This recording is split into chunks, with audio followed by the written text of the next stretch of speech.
બેઠા બેઠા રૂપિયા બને એવો ધંધો કયો? બિઝનેસમાં ઇનોવેશન હંમેશા સમય માગે છે, પણ જ્યારે એ વળતર આપે છે ને ત્યારે આખું ગામ જોતું રહી જાય છે. સમજાવું કેવી રીતે? એક ગામમાં નદી પર બ્રિજ બનાવવાની જરૂર હતી.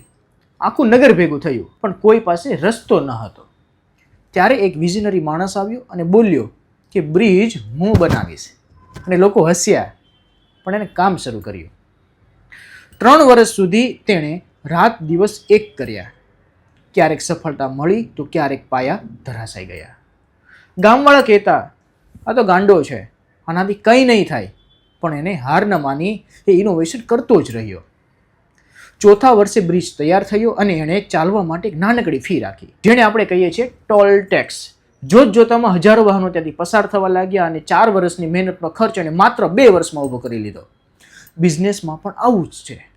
જો તમે આજે કંઈક નવું અને કંઈક અલગ ઇનોવેશન બનાવશો ને તો શરૂઆતમાં લોકો તમને ગાંડા કહેશે અને સમય પણ લાગશે, પણ જ્યારે એ તૈયાર થશે ને ત્યારે જિંદગીભર તમને ભરી ભરીને આપશે.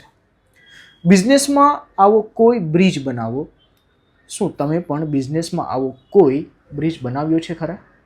અથવા તો બનાવવા જઈ રહ્યા છો? તો કોમેન્ટમાં જણાવો.